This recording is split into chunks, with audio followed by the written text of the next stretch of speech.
여러분, 안녕하세요. 노년생활 설명서입니다. 씨는 은퇴할 때 2억 원을 가지고 있었습니다. 큰 돈이었습니다. 이 정도면 충분하겠지 생각했습니다. 하지만 5년이 지나자 매일 불안했습니다. 통장을 확인할 때마다 숫자가 줄어들었습니다. 1억 8천만 원, 1억 5천만 원, 1억 3천만 원. 이 속도면 10년 후에는 다 없어지겠네 계산하게 됐습니다. 밤에 잠을 못 잤습니다. 돈 쓸 때마다 죄책감이 들었습니다. 또 줄어든다, 아껴야 한다. B씨는 은퇴할 때 5천만 원을 가지고 있었습니다. 씨보다 훨씬 적은 돈이었습니다. 하지만 B씨는 매달 70만 원씩 연금을 받았습니다. 국민연금, 개인연금 합쳐서요. 5년이 지나도 B씨는 안정적이었습니다. 통장에서 돈이 나가긴 했지만 매달 70만 원이 다시 들어왔습니다. 다음 달에도 들어온다, 그 다음 달에도. 언제까지 버틸까 계산하지 않았습니다. 끝이 없었으니까요. 돈 쓸 때 편안했습니다. 연금으로 들어온 돈이니까. 오늘은 시리즈 마지막 편입니다. 왜 큰돈보다 꾸준함이 중요한지, 심리적 안정이 왜 진짜 자산인지 이야기하겠습니다. 그리고 지금 가진 돈으로 어떻게 안전한 흐름을 만들 수 있는지 구체적으로 알려드리겠습니다.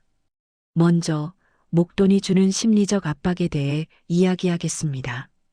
큰 돈이 있으면 안심될 것 같습니다. 하지만 현실은 다릅니다. 어느 분이 이런 경험을 하셨습니다. 저는 은퇴할 때 1억 5천만 원이 있었어요. 평생 모은 돈이었죠. 처음 1년은 괜찮았어요.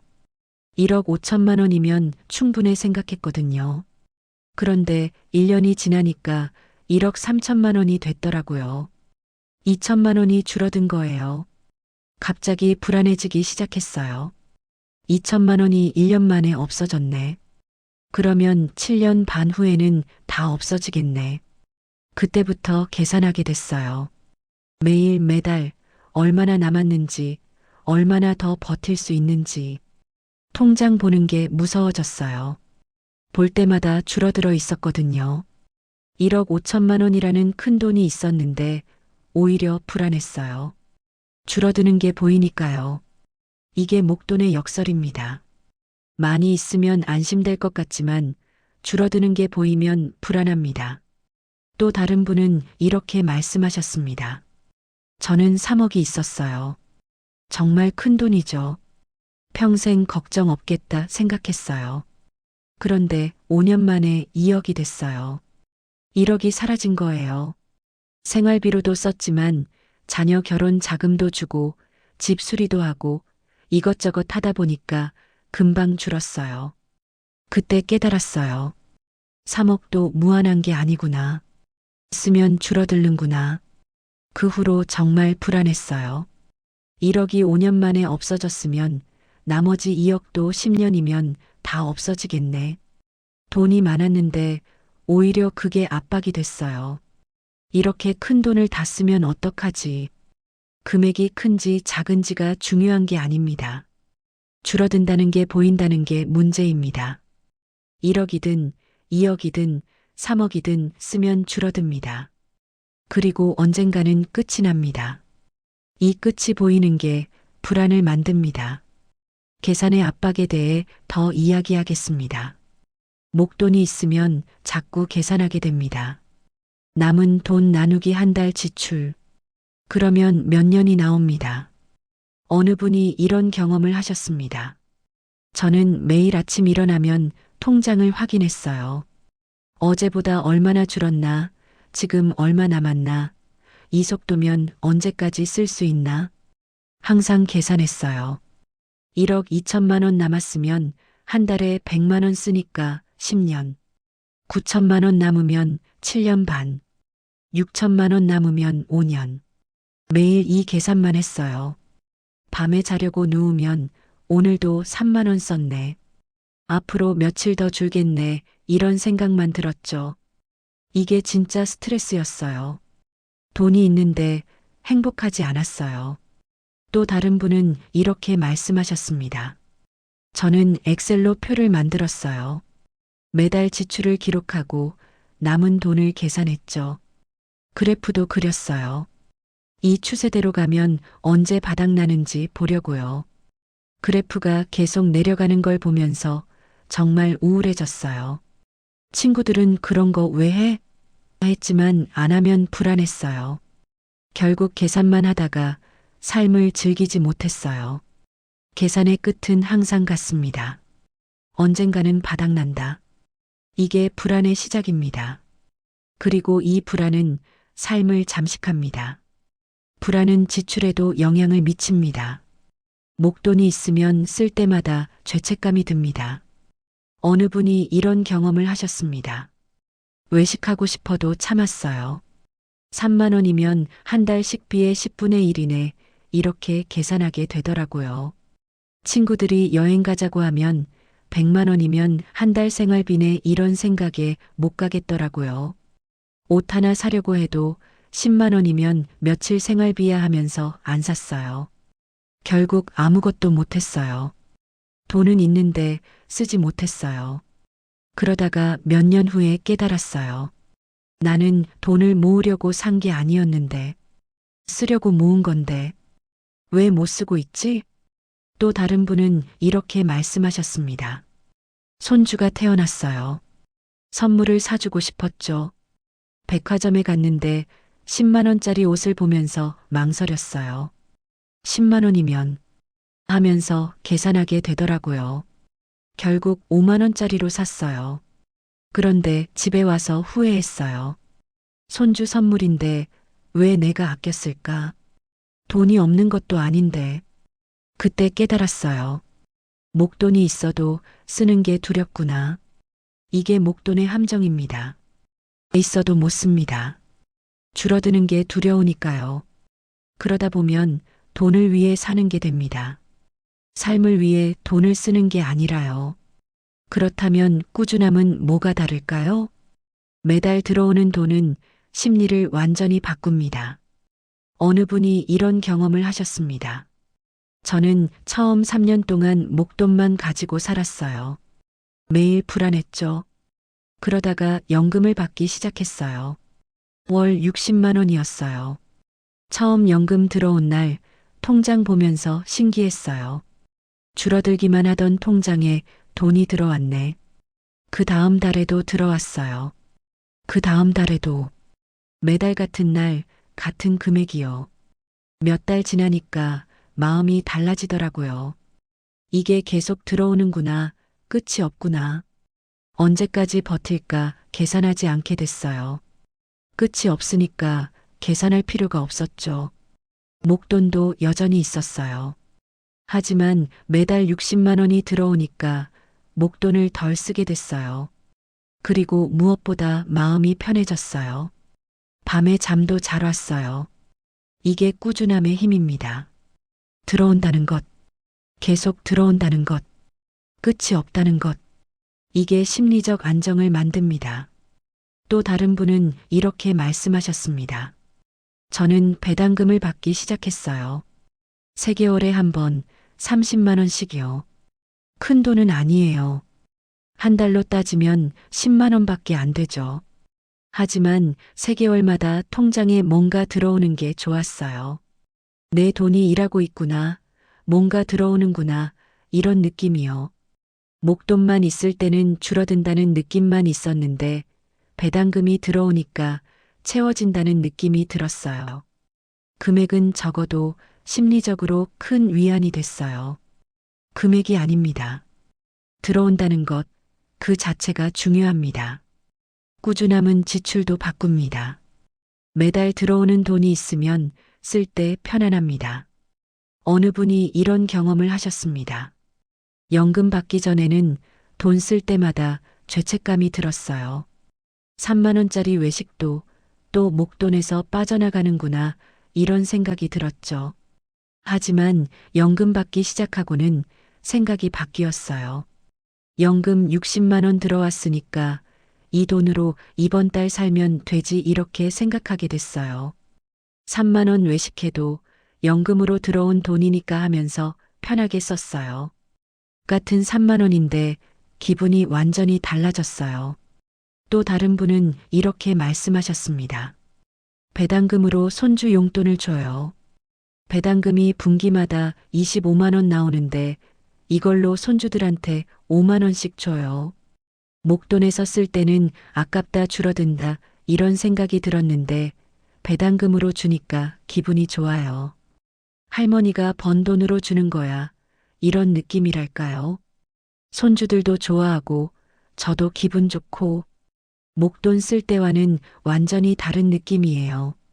들어온 돈을 쓰는 건 번 돈을 쓰는 것 같습니다. 하지만 목돈을 쓰는 건 자산을 까먹는 것 같습니다. 심리적으로 완전히 다릅니다. 그렇다면 어떻게 해야 할까요? 지금 목돈만 가지고 계신 분들은 어떻게 해야 할까요? 큰 돈으로 흐름을 만들면 됩니다. 구체적인 방법을 알려드리겠습니다. 방법 1. 연금보험 활용. 목돈의 일부를 즉시연금보험에 넣으면 바로 매달 연금이 나옵니다. 어느 분이 이렇게 하셨습니다. 저는 1억 원 중에서 6천만 원을 즉시연금에 넣었어요. 매달 70만 원씩 나와요. 평생 받을 수 있고요. 나머지 4천만 원은 예금과 배당주로 나눴어요. 이제 매달 70만 원이 들어오니까 생활이 안정됐어요. 처음에는 6천만 원을 묶어두는 게 아깝지 않을까 걱정했어요. 하지만 지금은 다행이라고 생각해요. 만약 1억을 그냥 통장에 뒀으면 벌써 많이 줄었을 거예요. 연금보험에 넣어놔서 매달 나오니까 계획적으로 쓰게 되더라고요. 방법 2. 배당주 활용. 목돈의 일부를 배당주에 투자하면 분기마다 배당금이 나옵니다. 어느 분이 이렇게 하셨습니다. 저는 3천만 원을 배당주에 넣었어요. 1년에 4번, 분기마다 배당금이 나와요. 한 번에 20만 원 정도, 1년에 80만 원 정도요. 주가가 오르내리긴 하지만 배당금은 꾸준히 나와요. 3개월마다 한 번씩 통장에 돈이 들어오는 게 좋아요. 뭔가 일하고 있구나, 이런 느낌이요. 이 돈으로 여행도 가고, 손주 용돈도 주고, 여유롭게 써요. 방법 3월 지급식 펀드 활용. 월 지급식 펀드는 매달 일정 금액을 지급합니다. 어느 분이 이렇게 하셨습니다. 저는 2천만 원을 월 지급식 펀드에 넣었어요. 매달 15만 원씩 나와요. 원금에서 일부 나오는 거긴 하지만 그래도 매달 들어오는 게 좋아요. 15만 원으로 통신비, 보험료 같은 고정비를 내요. 이 돈이 있으니까 생활비가 조금 더 여유로워졌어요. 중요한 건 한 번에 다 바꿀 필요는 없다는 겁니다. 천천히 조금씩 해도 됩니다. 어느 분이 이렇게 하셨습니다. 저는 5천만 원이 있었는데 처음에는 어떻게 해야 할지 몰랐어요. 그래서 일단 1천만 원만 배당주에 넣어봤어요. 시험 삼아서요. 3개월 후에 배당금이 나왔어요. 7만 원이었어요. 적지만 기분이 좋았어요. 그래서 6개월 후에 또 1천만 원을 추가했어요. 1년 후에는 3천만 원을 연금보험에 넣었어요. 이렇게 2년에 걸쳐서 천천히 나눴어요. 처음부터 다 바꾸려고 하면 부담스러운데 조금씩 하니까 괜찮더라고요. 천천히 해도 됩니다.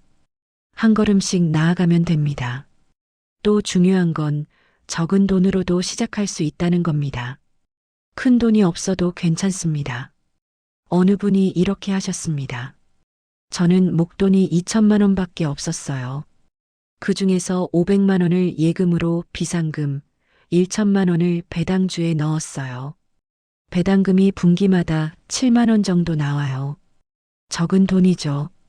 하지만 3개월마다 7만 원이 들어오는 게 좋아요. 내 돈이 일하고 있구나, 이런 느낌이요. 나머지 500만 원은 그냥 예금에 놔뒀어요. 급할 때 쓰려고요. 큰 돈은 아니지만 이렇게 나눠 놓으니까 마음이 훨씬 편해요. 금액이 중요한 게 아닙니다. 흐름을 만드는 것, 그 자체가 중요합니다.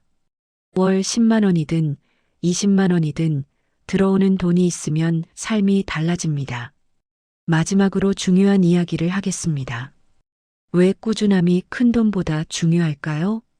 심리 때문입니다. 사람은 숫자로 사는 게 아닙니다. 감정으로 삽니다. 1억이 있어도 불안하면 행복하지 않습니다. 하지만 매달 50만 원 들어와도 안심되면 행복합니다. 어느 분이 이런 말씀을 하셨습니다. 저는 2억이 있었어요. 큰 돈이죠. 하지만 매일 불안했어요. 친구는 5천만 원밖에 없었어요. 하지만 매달 70만 원 받았어요. 그 친구가 저보다 훨씬 편안해 보였어요. 그때 깨달았어요. 돈의 양이 아니라 돈의 흐름이 중요하구나. 그 후로 저도 일부를 연금으로 바꿨어요. 지금은 친구처럼 편안해요. 또 다른 분은 이렇게 말씀하셨습니다. 저는 목돈이 많지 않아요. 3천만 원 정도요. 하지만 매달 40만 원 들어와요.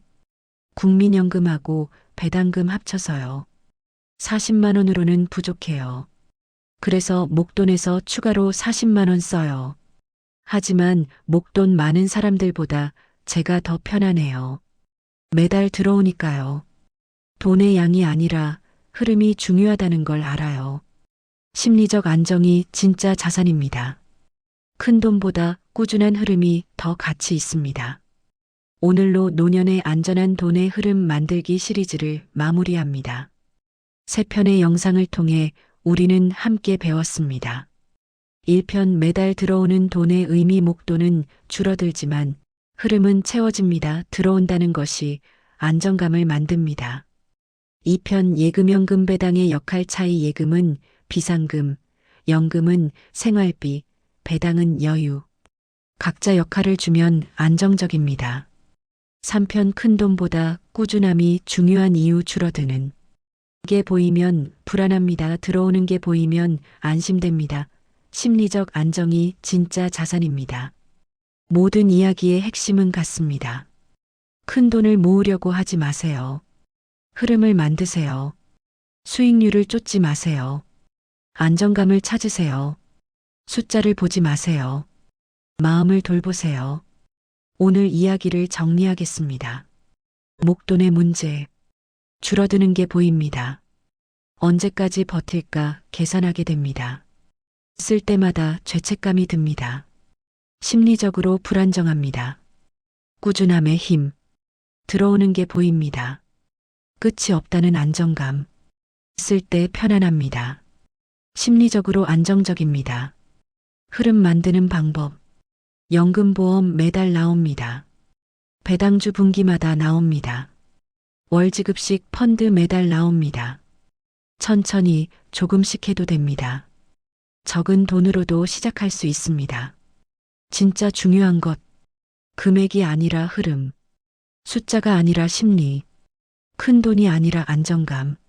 심리적 안정이 진짜 자산. 혹시 지금 목돈만 가지고 계신다면 생각해 보세요. 매달 얼마씩 들어오면 좋을까? 그걸 만들려면 어떻게 해야 할까? 완벽하게 하려고 하지 마세요. 조금씩 시작하세요. 월 10만 원이든 20만 원이든 들어오는 돈을 만드세요. 그러면 삶이 달라집니다. 마음이 편안해집니다. 밤에 잠을 잘 수 있습니다. 이게 진짜 자산입니다. 마지막으로 당부 말씀드리겠습니다. 돈은 도구입니다. 목적이 아닙니다. 돈을 위해 사는 게 아니라 삶을 위해 돈을 쓰는 겁니다. 목돈이 많아도 쓰지 못하면 의미가 없습니다. 하지만 적어도 꾸준히 들어와서 편안하게 쓸 수 있으면 그게 행복입니다. 큰 돈을 쫓지 마세요. 안정된 흐름을 만드세요. 그게 노년의 안전한 돈의 흐름입니다. 오늘 영상이 여러분 마음에 작은 위안이 되었기를 바랍니다. 감사합니다.